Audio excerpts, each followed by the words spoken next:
ఓం జై శ్రీపాద జై వేదం. డాక్టర్ వెంకట చాగంటి గారికి ప్రణామాలు. నా పేరు లక్ష్మి అండి. నేను ఇక్కడ గన్నవరం దగ్గర కేసరపల్లి నుంచి మాట్లాడుతున్నాను. యాక్చువల్గా కొన్ని సంవత్సరాల క్రితం నేను శ్రీపాద శ్రీవల్లభ సంపూర్ణ చరితామృతం అనే పారాయణం చేసుకునే దత్తాత్రేయుని యొక్క మొదటి అవతారమైన శ్రీపాద శ్రీవల్లభులు 1320లో పిఠాపురంలో జన్మించారు. వారు దత్తాత్రేయుని యొక్క మొదటి అవతారం కలియుగంలో. దాని తర్వాత గాణుగాపురంలో మనకి తెలిసిన నృసింహ సరస్వతిగా రెండో జన్మెత్తారు. ఈ చరితామృతంలోనే ఆ రెండో అవతారాన్ని గురించి, మూడో అవతారాన్ని గురించి కూడా ఆయన ఉటంకించారు క్లియర్గా. తర్వాత ఈ నామంతో వస్తానని, దాని తర్వాత ఆ నామంతో వస్తానని కూడా చెప్పారు. అలాగే సాయిబాబా గారు హనుమంతుని యొక్క అవతారమని, ఆయన్నే హనుమంతుడినే తాను ఆజ్ఞాపించి సాయిబాబా గారు రమ్మన్నానని కూడా అందులో ఆయన ఉటంకించారు. అలాగే తన చరితామృతం తన తాతగారి యొక్క 33వ తరంలో వెలుగులోకి రావాలని వస్తుందని ఆయన నిర్ణయించారు. అది తన నిర్ణయం అని చెప్పారు.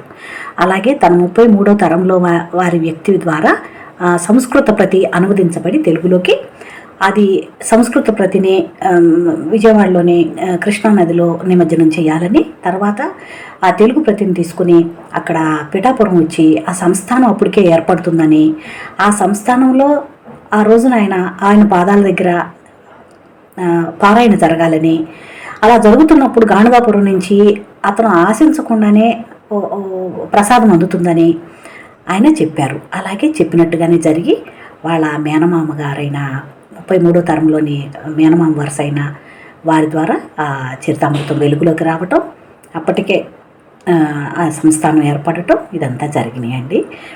అయితే ఈ చరితామృతంలో శ్రీపాద శ్రీవల్లభుల వారు ఏం చెప్పారంటే, కలియుగం 5,000 సంవత్సరాలు దాటిన తర్వాత కలి అంతర్దశ తగ్గిపోయి సత్యయుగం స్థాపించబడుతుంది. ప్రళయం వస్తుంది మధ్యలో. 5,125 సంవత్సరాలు దాటిన తర్వాత వస్తుంది. తర్వాత సత్యయుగం స్థాపించబడుతుందని ఆయన కూడా చెప్పారు 1320లోనే. అలాగే ఆయన 1320లో జన్మించి అవతారానికి తీసుకుని 1350లో అవతారాన్ని కృష్ణానదిలోకి వెళ్ళి అంతర్హితమైపోయారు. శరీరం ఎక్కడా వదిలిపెట్టలేదు, ఆయన అంతర్హితమైపోయారు. అయితే అప్పుడు నేను ఒకసారి మిమ్మల్ని వేడుకున్నాను, ఇట్లా శ్రీపాద శ్రీవల్లభ చరితామృతం ఒకసారి చదివితే మీరు బాగుంటుందని ప్రస్తావించానండి. ఆ తర్వాత ఇప్పుడు నేను మళ్ళీ ఎందుకు మీతో మాట్లాడాలనుకుంటున్నానంటే, మీరు మన రీసెంట్ వీడియో ఒకటి పెట్టారు కదండి. దేని గురించి అంటే కలియుగం, అదే ఇంకా 4 లక్షల ఇట్లా ఉంది కదా, ఇంకా తొందర ఏం లేదు, ఏం కాదు, ఈ ఆస్ట్రాయిడ్స్ కానీ ఇవన్నీ ఏమి కాదు, భూమికి ఏమీ ప్రమాదం లేదు అని అంటున్నారు కదా. కానీ 600 సంవత్సరాల క్రితం మనకి ఎలాగైతే మన ఆంధ్రదేశంలో మన పోతులూరి వీరబ్రహ్మేంద్ర స్వామి గారు కాలజ్ఞానం రాసి 7 ఊళ్ళకి 1 ఊరు మిగులుతుంది, ప్రళయం వస్తుంది, చాలా విషయాలు జరుగుతాయని ఆయన ఏదైతే రాశారో, అలాగే ఇప్పుడు 600 సంవత్సరాల క్రితము అచ్యుతానంద దాస్ గారు, అలాగే ఇంకా 4 వీళ్ళందరూ కూడా పంచసుకులు అంటారు వీళ్ళని. ఒరిస్సా రాష్ట్రంలో వీళ్ళు జన్మించి 600 సంవత్సరాల క్రితం వీళ్ళందరూనంట శ్రీకృష్ణుని యొక్క సకులంటండి. వాళ్ళని శ్రీకృష్ణుడే ఆజ్ఞాపించి కలియుగంలో ఇట్లా వచ్చి ఈ భవిష్యమాలిక అనే గ్రంథాన్ని రాయమని అనేక లక్షల తాళపత్ర గ్రంథాల్లో ఏ ఊరికి, ఏ దేశానికి ఏమేమి అవుతుంది, ఎప్పుడెప్పుడు ఏం జరుగుతుంది అనే విషయాలన్నీ కూడా ఎవరెవరు ఆ మహావిష్ణు యొక్క భక్తులు ఉన్నారు, వాళ్ళు ఎంతమంది, వాళ్ళ పేర్లు ఏంటి, వాళ్ళు ఎక్కడుంటారు, వాళ్ళందరికీ కూడా ప్రతులు, ఈ తాళపత్ర ప్రతులు ఎలా అందుతాయి, అందిన తర్వాత వాళ్ళు ఎలా గుప్తంగా ఉంచాలి, తర్వాత వాళ్ళు ఎప్పుడు వాటిని వెలికి తీసుకురావాలి, ఇవన్నీ కూడా రాయబడినాయండి. ఈ కాశీనాథ్ మిశ్రా గారనే ఆయన ఒరిస్సాలో జన్మించి ఆయన 7 ఏళ్ల నుంచి కూడా 7 అంతకన్నా ఎక్కువ ఏళ్ల నుంచి కూడా ఆయనకి ఇవన్నీ కూడా 25 ఏళ్ల క్రితమే తెలుసంటండి. 25, 30 ఏళ్ల క్రితమే.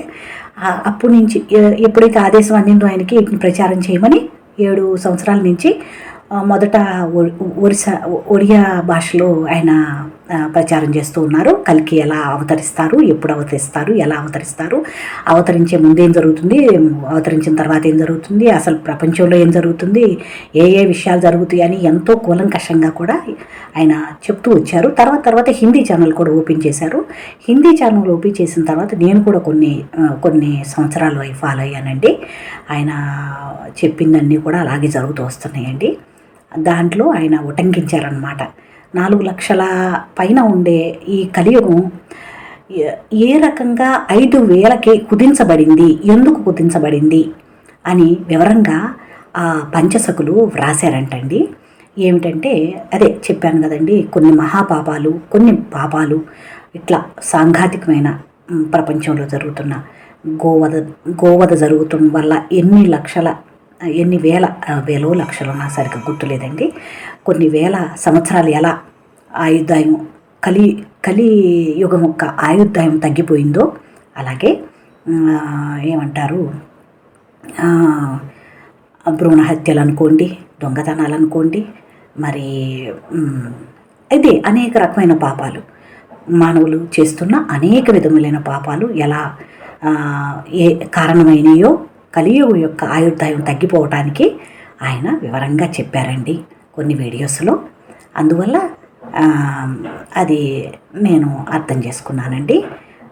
ఆయన కూడా ఇప్పుడు 850 ఎన్నో బిలియన్స్ పీపుల్ ఎలా అయితే ప్రపంచం అంతా ఉన్నారో వాళ్ళందరూ కూడా మొత్తం 64 కోట్ల మందికి తగ్గించబడతారని, అందులో 34 కోట్ల మంది మన భారతదేశంలో మిగులుతారని, మిగతా వాళ్ళందరూ ఇతర దేశాల్లో ఉంటారని, మిగతా దేశాల్లో చాలా దేశాలు అసలు ఉండకుండా వెళ్ళిపోతాయని, అలాగే కొన్ని దేశాలు చిన్న ద్వీపాలుగా మిగిలిపోతాయని ఇలా అంతా చెప్తూ వచ్చారండి.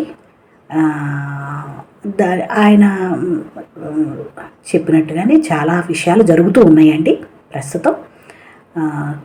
అందువల్ల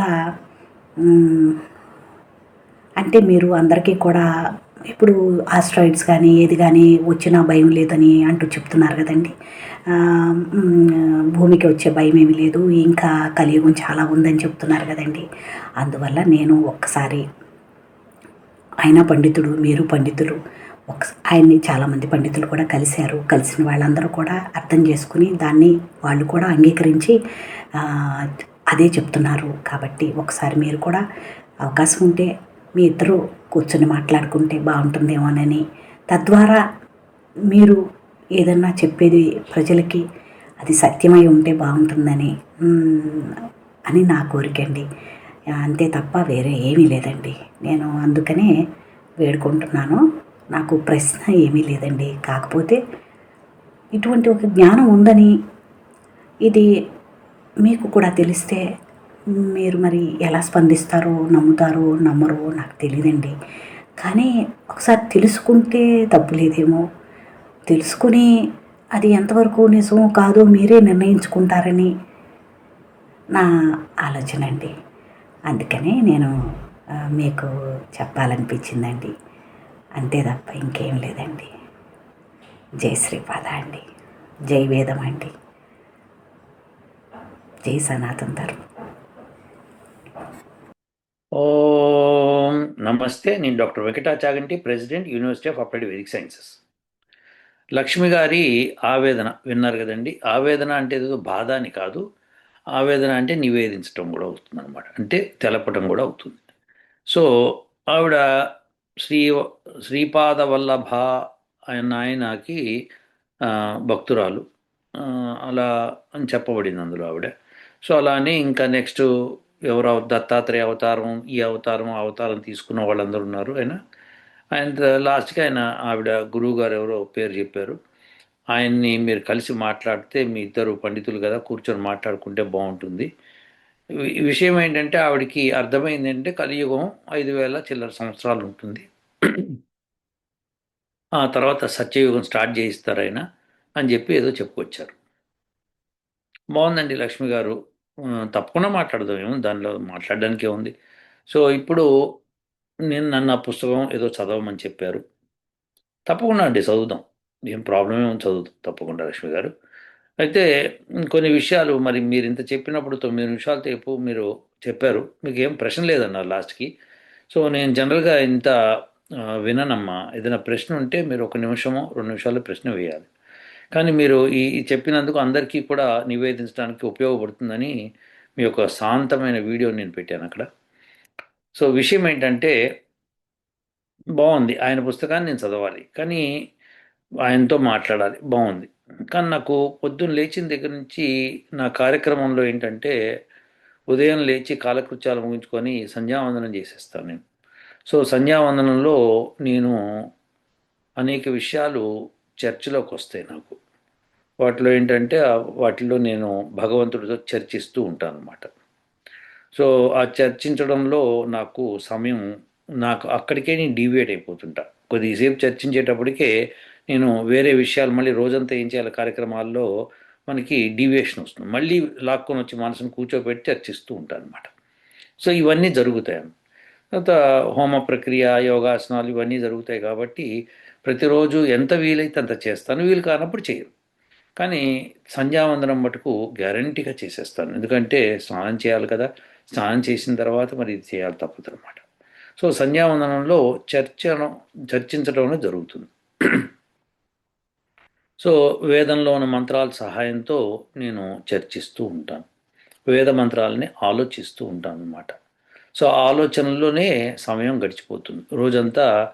ఇక నేను నా స్టూడెంట్స్కి, యూనివర్సిటీ స్టూడెంట్స్కి ఆ వేద పాఠాల గురించి లెసన్స్ ప్రిపేర్ చేయటము, వాళ్ళకి కావాల్సిన మెటీరియల్ అందించటము, ఇలాంటి మీ ప్రశ్నలు వస్తే కనుక ఇలాంటి వీడియోలు తయారు చేయటము, దీంతో రోజంతా సరిపోతుంది. ఇంకో విషయం ఏంటంటే, పొద్దున్న లేవగానే నేను అగ్ని అవతారాన్ని నేను ఫస్ట్ ప్రస్తుతిస్తాను. అగ్ని. సో అగ్ని ఇంద్రుడిగా మారటాన్ని మళ్ళీ ప్రస్తుతిస్తాను. ప్రస్తుతించి వాళ్ళిద్దరిని పిలుస్తాను. ఓం భ్రాతరగ్నిం భ్రాతరింద్రం హవామహే. తర్వాత భ్రాతర్మిత్రావరుణ భ్రాతరశ్వినా. సో మిత్రుణ్ణి, వరుణుణ్ణి, వీళ్ళిద్దరిని కూడా పిలుస్తాను.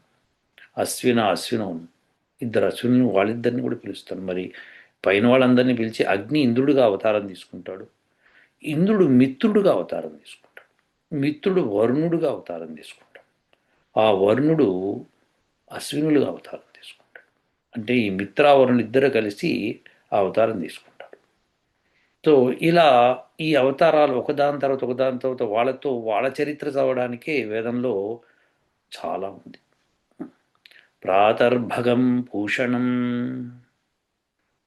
భజనీయుడైన పరమేశ్వరుడు, ఆ పరమేశ్వరుడిని నేను తలుచుకోవడానికి ఆయన అవతారం మనకి పురుష సూక్తంలో ఇచ్చారు. సహస్ర శీర్ష.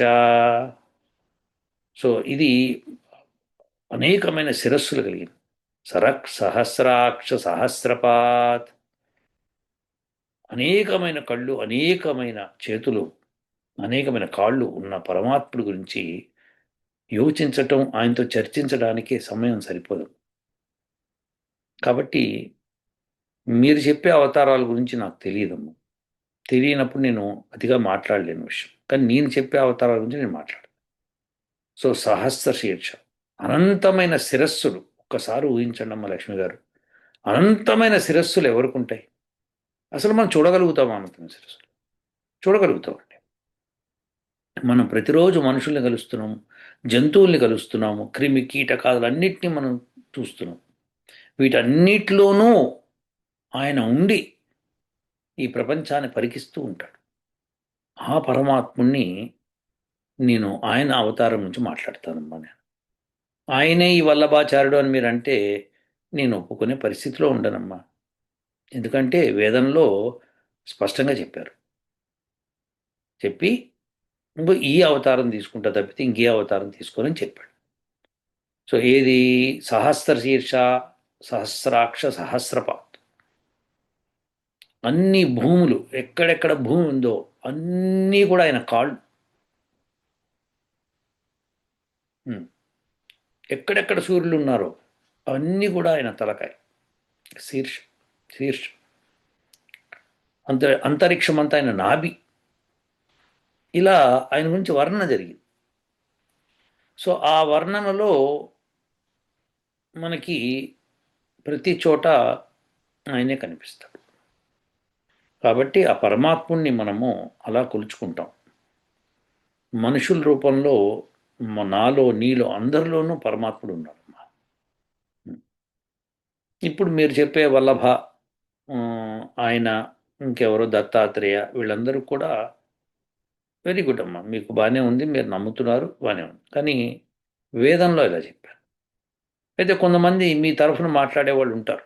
లక్ష్మి గారు ఏమని అంటారంటే, వేదం చాలా కఠినమైంది, అది పరమాత్ముడు ఇచ్చి ఆయన తర్వాత వీళ్ళెవరు చదవలేకపోతున్నారు, తూచ్ అని చెప్పి ఆయన పురాణాలని సృష్టించాడు మానవులకు అందరికీ అర్థం కావడానికి అని మళ్ళీ వీళ్ళు చెప్తారు. అయితే ఇప్పుడు మీరు అనొచ్చు, దత్తాత్రేయుడు కూడా అట్లనేనండి, వల్లభ, శ్రీపాద వల్లభ గారు ఆయన కూడా అంతేనండి, ఆయన కూడా పరమాత్ముడు అవతారమేనండి అని మీరు అన్నారనుకోండి. అప్పుడు మిమ్మల్ని ఒక ప్రశ్న అడగాల్సి వస్తుంది. వేదము మొట్టమొదటి రచన పరమాత్ముడిది, ఆయన మనకి ఇచ్చాడు. దానిలో ఈ విధంగా సహస్ర శీర్ష సహస్రపాత్ అని చెప్పి ఆయన వర్ణించిన తర్వాత ఆయన మళ్ళీ నేను వల్లభాచార్యుడని అక్కడ వర్ణించలేదు, ఏ మనిషి రూపం తీసుకుంటా అని చెప్పలేదు. చెప్పకున్నప్పుడు ఇప్పుడు ఇలా తీసుకున్నాడు అంటే ఎందుకు అంటే మానవులకి దగ్గర కావడానికి, మానవులకు అర్థం కావడానికి, మానవులకి అందరికీ అందుబాటులో ఉండడానికి అని మీరు అన్నారనుకోండి. మనం ఇలా ఆలోచించాలి. వేదంలో ఒక విషయం చెప్పి తర్వాత తూచ్ అది తప్పు, మీకు తెలియదు అని చెప్పి మళ్ళీ ఇట్లా తీసుకున్నాను అనుకోండి, అంటే ఆయన అజ్ఞాని అయి ఉండాలి. వేదం ఇచ్చిన ఆయన అజ్ఞానం అయి ఉండాలి. ఎందుకంటే ఆయనకి తెలియదు ఆ సమయంలో ఇలా జరుగుతుందని. అది అజ్ఞాని లక్షణం. తెలియకపోవడం అన్నది అజ్ఞాని లక్షణం. మనమంతా అజ్ఞానులు. మనకు ఆ జ్ఞానం వచ్చిన తర్వాత అన్నీ తెలుస్తాయి. సో ఆయన సంపూర్ణ జ్ఞాని పరమాత్ముడు అని నమ్మినప్పుడు ఆ సంపూర్ణ జ్ఞాని అయిన మనిషికి ఇటువంటి అజ్ఞానం ఉండదు. కాబట్టి అజ్ఞానం లేని వాళ్ళని మనం ఎంచుకుంటాం పరమాత్ముడికి. సో అటువంటి అజ్ఞానం ఉంటే కనుక ఇప్పుడు ఆయన ఇక్కడ భగవత్పాదులుగా పుట్టారంటున్నారు మీరు. సో పుట్టిన తర్వాత మళ్ళీ ఇంకొక జన్మ ఇచ్చి తూచ్ అది కాదు, నేను జన్మ, అది కాదు అని అనొచ్చు. ఎందుకంటే ఇది కూడా అజ్ఞానం అయి ఉండొచ్చు. కాబట్టి మనము అలాంటివి నమ్మకూడదమ్మా లక్ష్మి గారు. మీరు నమ్మారు, మిమ్మల్ని నేను బాధ పెట్టదలుచుకోలేదు, మీ ఇష్టం, మీరు నమ్మకం. తప్పకుండా ఇప్పుడు అగ్ని ఇంద్రుడిగా ఎట్లా అవతారం తీసుకుంటాడన్న రచన ఆ వేదంలో ఉందమ్మా.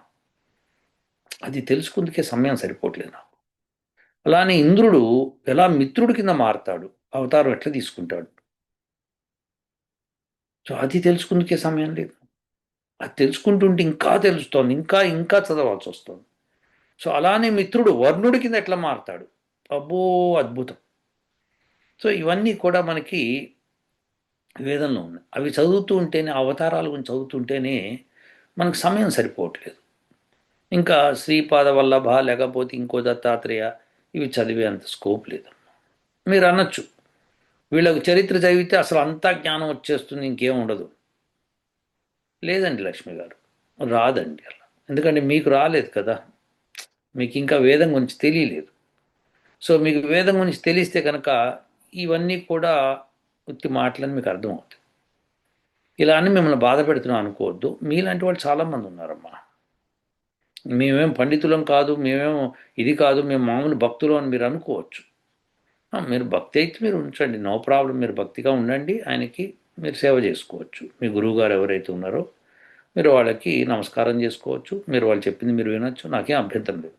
కానీ నన్ను మాట్లాడమన్నారు చూసారా, నాకు ఇక్కడ ఈ మాటలకే సరిపోవట్లేదు టైం. ఇంకెలా మాట్లాడతానమ్మా చెప్పండి, ఏమని మాట్లాడతాను? సహస్రాక్ష సహస్రపాత్, ఇన్ఫైనైట్ కళ్ళు, అంటే అనంతమైన కళ్ళు, అనంతమైన కాళ్ళు, ఇలా అనంతమైన బాహువులు, అబో విచిత్రమైన రూపం అని. సూర్యుడికి చంద్రుడికి మధ్యలో తెరిచి ఉంచిన నోరు అయింది. అది అంతరిక్షం అంతా.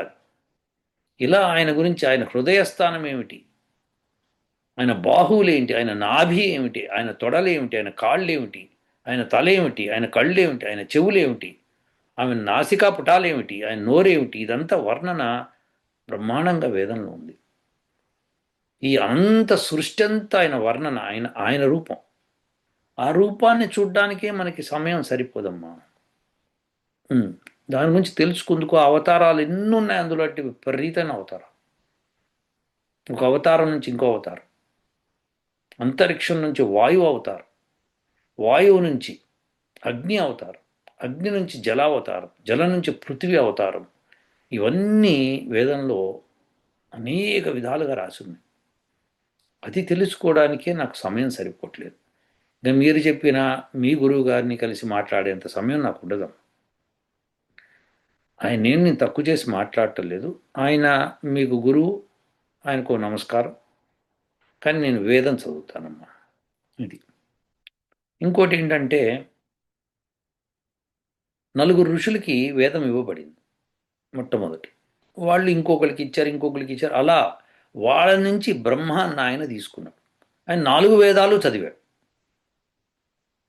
సో ఆ 4 వేదాలు చదివిన బ్రహ్మ గురించి నేను ఆలోచించడానికి సమయం సరిపోవట్లేదు. ఆయన పెద్ద తండ్రి, ఆయనకి వేదం నేర్పించాడు బ్రహ్మగారు. ఆ తర్వాత తరాలు వచ్చినాయి. అనేక మంది ఋషులు ఉన్నారు. ఆ ఋషులు వేదాలు చదివారు. వేదాలే పరమ ప్రమాణం అని చెప్పారు. వ్యాసుడు వచ్చాడు.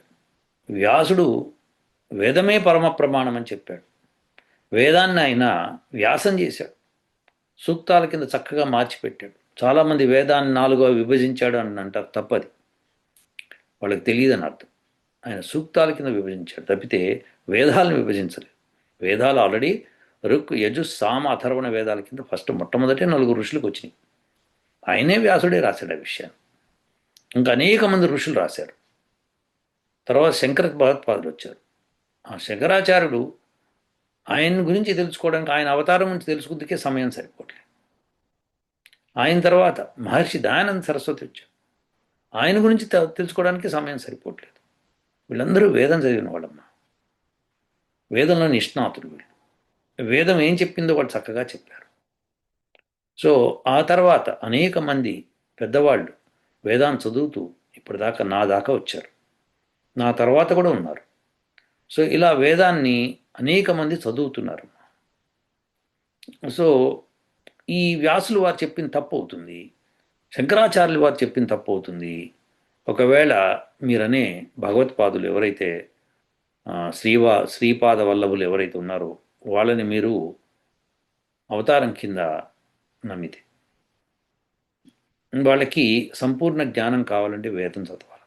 వేదం చదవకుండా ఏవో 4 మాటలు మీకంటే ఎక్కువ నేర్చిన మాట్లాడితే అది జ్ఞానం అవ్వదమ్మా లక్ష్మి గారు. సో జ్ఞానం కావాలి అంటే మనము వేదాన్ని ఆశ్రయించాలి.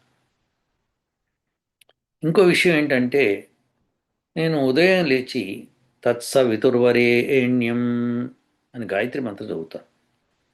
తత్ అంటే అది, ఏదైతే మనకు కనిపించట్లేదో, ఏదైతే ఈ ప్రపంచం అంతా నిండి ఉందో, తత్ సవితుర్, సవితుహు అంటే ఏంటి? సృష్టికర్త. ఆ సృష్టికర్తని వరేణ్యం, వరిస్తాను అని చెప్పడం. వర్ణన, వరించటం ఎప్పుడు జరుగుతుంది? మనకి ఇష్టమైతే వరించడం జరుగుతుంది. అలా చెప్పి గాయత్రి చదువుతున్నాను. అలా వరించిన తర్వాత మళ్ళీ ఇంకొకళ్ళు ఉన్నారు అని అనటం అంటే తప్పు అవుతుంది. భర్గో దేవస్య ధీమహి, భర్గ, భ అంటే బాధించున్నదనమాట. ప్రకాశించినటువంటి జ్ఞానం ఏదైతే ఉందో వేదజ్ఞానం, అది దేవస్య పరమాత్ముడు. ధీమహి, నా బుద్ధిలో నేను స్థాపించుకుంటాను అని చెప్తున్నాను. ధియో యో నః ప్రచోదయాత్, ధియ అంటే బుద్ధి, మా బుద్ధులని, ధియ అంటే ప్లూరల్ అనమాట, బహువచనం, మా బుద్ధులని, మా బుద్ధులు ఎక్కడొచ్చినాయి? ధియో యో నహ అన్నప్పుడు ధియహ యహ నహ. నహ అంటే మా యొక్క, యహ అంటే నీవు ఎవరైతే ఉన్నావో, ఎవరైతే ఉన్నావో మా బుద్ధుల్ని ప్రచోదయాత్. అంటే చోదన అంటే ఏంటంటే డ్రైవింగ్ అనమాట, డ్రైవింగ్ ఫోర్స్. ప్రచోదయాత్ ప్రకృష్టంగా మా బుద్ధుల్ని ప్రేరేపించుగాక అని చెప్పి మనం రిక్వెస్ట్ చేసుకుంటున్నాం పొద్దున్న లేచి. అలా రిక్వెస్ట్ చేసిన తర్వాత ఇగో శ్రీపాద వల్లభులు ఉన్నారు, లేకపోతే వీళ్ళు ఉన్నారు, వాళ్ళు ఉన్నారు అని చెప్తే తప్పవుతుందమ్మా. సూర్యుడికి కూడా సవితు అని పేరు. ఆ సూర్యుడి అవతారం గురించి తెలుసుకుంటూ ఉంటా. ఆయన రోజు ఉదయం ఆయన అవతరిస్తాడు, అస్తమిస్తాడు, మళ్ళీ ఉదయిస్తాడు, మళ్ళీ అస్తమిస్తాడు. సో ఆయన అవతారం అది, సూర్యుడి అవతారం. ఆయన కొన్ని కోటాను కోట్ల జీవులకి రక్షణనిస్తున్నాడు. అటువంటి సూర్యుడి గురించి నేను తెలుసుకుంటున్నాను. ఇంకా శ్రీపాద వల్లభులు ఎవరికి ఇచ్చారు రక్షణ నాకు తెలియదు. అలానే మీ గురువు గారు ఎవరికి రక్షణ ఇచ్చారు నాకు తెలియదు. సూర్యుడండి, ఆ సూర్యుడి గురించి తెలుసుకోండి, ఆయన అవతారం గురించి తెలుసుకోండి. ఆయనకి ఎన్ని అవతారాలు ఉన్నాయో తెలుసా అండి? ఆయన రకరకాల అవతారాలు తీసుకుంటాడు. ఆ అవతారాలు ఒక్కొక్క సమయంలో ఉదయిస్తున్నప్పుడు ఉషాకిరణాలు ప్రాతకాలంలో, ఆ తర్వాత ఆయన పూషా కిరణాలు, రకరకాల కిరణాలు ఆయన అవతారం. అవి లేకపోతే మనకు రక్షణే లేదు, మనం బతకలేం. ఆ సూర్యుడి గురించి తెలుసుకుందుకే నాకు సమయం సరిపోవట్లేదు. నాసా వాళ్ళు ఒక స్పేస్ షిప్ను అక్కడి దాకా పంపించారు. సూర్యుడి యొక్క కరోనాలోకి దూరింది అది, అయినా ఏం కనుక్కోలేకపోతుంది అది. అటువంటి సూర్యుడిని వేదంలో వర్ణించారు, అనేక మంత్రాల గురించి వర్ణించారు. ఆయన అవతారము రకరకాలుగా ఉంటుంది, అది తెలుసుకోవడం అద్భుతంగా ఉంటుందమ్మా. లక్ష్మి గారు, ఆయన గురించి తెలుసుకుందాం మనం, సూర్యుడి గురించి. లేదండి, మా శ్రీపాద వల్లభుల గురించి తెలిస్తే మొత్తం ప్రపంచమే తెలిసిపోతుందండి. గుడ్ అమ్మ. సో అది మీ నమ్మకం కాబట్టి మీరు తెలుసుకున్నారనుకోండి, మీరు నా దగ్గర దాకా రారు, మీరు నన్ను సంప్రదించరు మీరు. సో ఎందుకంటే తెలిసిపోయింది కదా మీకు, వెంకటాచాగంటి ఒక అజ్ఞాని, ఆయనకేం తెలియదు కాబట్టి ఆయన చెప్పి కూడా లాభం లేదని మీకు ఆ విషయం కూడా తెలుసుంటుంది. సో అందుకని లక్ష్మి గారు, సూర్యుడి గురించి తెలుసుకుందాం, వాయువు గురించి తెలుసుకుందాం. ఏదైతే మనం పీల్చకపోతే చనిపోతాం, మనం బతకలేం కదమ్మా. ఆ వాయువు గురించి తెలుసుకుందాం. ఆ వాయువుని కలుషితం చేస్తున్న ఈ జనాలు భ్రష్టుల నుంచి తెలుసుకుందాం. ఆ కలుషితాన్ని ఎలా నివారించి మిగతా వాళ్ళందరికీ సుఖం ఇవ్వాలో ఆ విషయం తెలుసుకుందాం. ఎంత బాగుంటుంది చెప్పండి.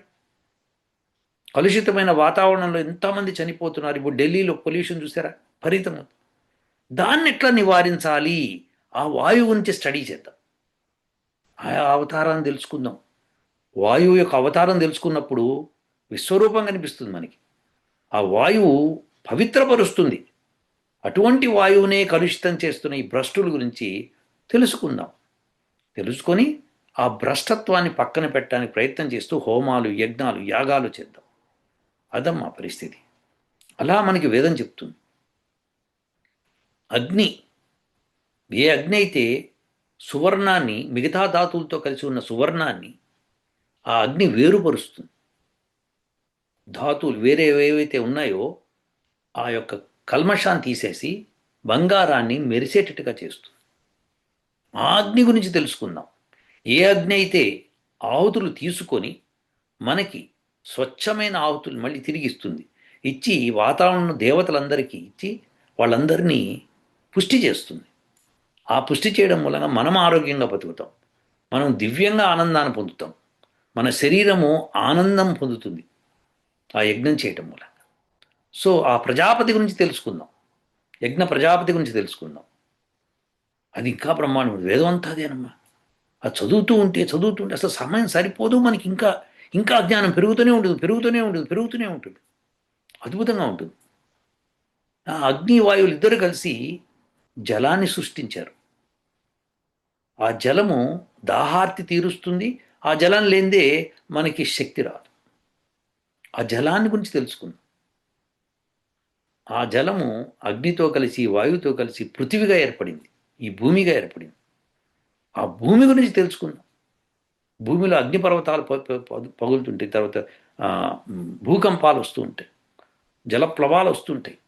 వీటిని ఎలా నివారించాలి, వాటన్నిటిని ఎలా శాంతపరచాలి, ఈ ప్రకోపాన్ని ఎలా మనం తప్పించాలి, వీటి గురించి ఆలోచిద్దామమ్మా. అది మనం చేయాల్సిన పని. సో ఇవన్నీ నేను చేస్తూ ఉంటా.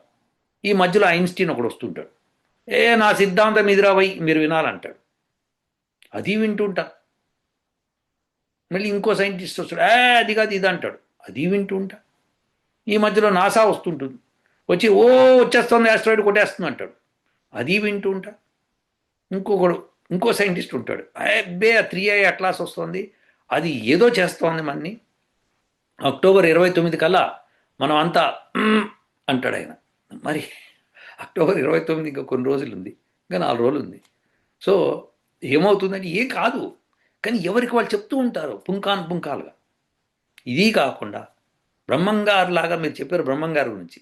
బ్రహ్మంగారు లాగా నాస్ట్రడామస్ అని ఒక ఆయన ఉన్నాడు, ఫ్రెంచ్ అనుకుంటారు ఆయన. ఆ తర్వాత ఈ మధ్య బాబా వాంగా అని ఇంకొక ఆయన ఫేమస్ అవుతున్నాడు, ఆయన పోయాడు. సో వీళ్ళందరూ కూడా బాబా వాంగా అంటే స్త్రీ అనుకుంటా యాక్చువల్గా. ఆమె ఏదో చెప్పింది జపాన్ అంతా మునిగిపోతుందని చెప్తే జపాన్లో అందరూ ప్రజలు వణికిపోయారు. ఏమీ కాలేదు అక్కడ.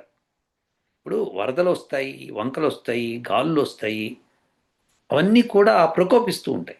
యజ్ఞయాగాదుల ద్వారా వాటిని శాంతపరచుకుంటూ ఉండాలి, అప్పుడు అవి ప్రకోపించవు. అలా మనము చేసుకొని ముందుకు వెళ్తూ ఉండాలి. చేసి అప్పుడు అది తెలుసుకుంటుంటే వచ్చే ఆనందం ఉంటుంది చూసారా, బ్రహ్మాండంగా ఉంటుంది. సరే, ఇవన్నీ చెప్పడం ఎందుకు, ఒక మాట చెప్తానమ్మా. మీరు చెప్పిన పుస్తకం చదువుతాను, మీరు చెప్పిన మీ గురువు గారిని నేను కలుస్తాను, మాట్లాడడం ప్రయత్నం చేస్తాను. ఎప్పుడంటే ఒక కండిషన్ మీద, మీరు వేదం చదవండి. వేదం చదివి నేను వేదం చదివానండి, ఇప్పుడు మీరు కలవండి అని చెప్పండి, నేను వెళ్ళి కలుస్తాను తప్పకుండా. ఓకేనా? మీరు వేదం చదవాలి, అప్పుడు నేను ఈ పుస్తకం చదవాలి. ఓకేనమ్మా? వేదం ఎవరు చదువుతారండి, అది ఎంత ఉంది, నేను సంస్కృతం నేర్చుకోవాలి, అది నేర్చుకోవాలి, ఇది నేర్చుకోవాలంటే అవునమ్మా, ఆ మాట వాస్తవం, నేర్చుకోవాలి, అది చేయాలి. మీరు చేస్తే అప్పుడు మీ శ్రీపాద వల్లభులు లేకపోతే ఇంకెవరో మీ గురువు గారు వాళ్ళందరినీ కూడా నేను ఒకసారి కలవడానికి ప్రయత్నం చేస్తాను, వాళ్ళు బతికుంటే, నేను బతికుంటే. సో ఈ లోపల మీరు చదవండి. మీరు చదివేస్తే, మీరు వేదం చదివారనుకోండి, అప్పుడు ఇంకా మీకు వేరే పుస్తకాలు చదవాల్సిన అవసరం ఉందా లేదా అని బోధపడుతుంది. సో నేను ఇంత చెప్పాను కదా ఈ అవతారాల గురించి, అనేక అవతారాల గురించి నేను చదువుతూనే ఉన్నా వేదంలో. సో ఇవన్నీ కూడా మీరు చదువుతారని ఆశిస్తానమ్మా. సో మీరు 9 నిమిషాలు వీడియో చేశారు. మీ ప్రశ్న ఏదో సింపుల్గా ఒక మాట చెప్పుంటే సరిపోయేది.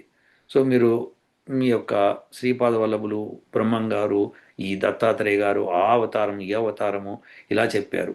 ఇంకపోతే కలియుగం 5,000 సంవత్సరాల తర్వాత వాళ్ళు ఏదో వచ్చి రక్షిస్తారు, సత్యయుగం స్టార్ట్ చేయిస్తారని వాళ్ళు చెప్తున్నారు. ఇవన్నీ అప్పుడు వ్యాసులు వారు చెప్పిన తప్పు అవుతారు. వ్యాసులు వారు ఆయన ఇప్పుడు కలియుగం స్టార్ట్ అవుతోందని చెప్పాడు. ఆయన చెప్పి శ్రీకృష్ణుడు నిర్యాణం తర్వాత చెప్పాడు. ఆయన చెప్పి ఇప్పుడు ఇది ఇంకా 4,32,000 సంవత్సరాలు అవుతుంది ఈ కలియుగం అని చెప్పాడు ఆయన. మరి ఆయన చెప్పింది తప్పవుతుంది. అట్లానే శంకరాచార్యులు వారు చెప్పింది తప్పవుతుంది.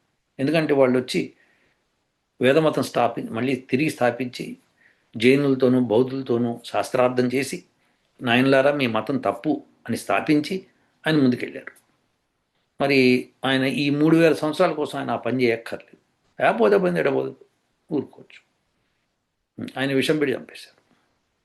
అలానే మహర్షి దయానంద సరస్వతి, ఆయన కూడా గో బ్యాక్ టు వేదాలకి తిరిగి వెళ్ళండి, ఈ చెత్తా చెదారం చేయకండి అని ఆయన కాశీ విద్యాపీఠం నుంచి భారతదేశం నలుమూలలా తిరిగి అనేక చోట్ల ఆయన శాస్త్రార్థం చేసి వేదమతాన్ని మళ్ళీ స్థాపించారు.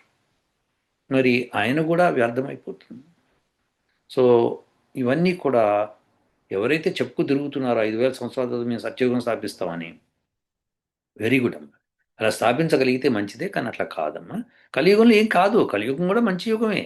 ఇది ఓన్లీ సమయం మనకి డివిజన్ అయింది అంతే. కలియుగంలో ఘోరాలు జరిగిపోతాయి అంటే తప్పు అవుతుందమ్మా.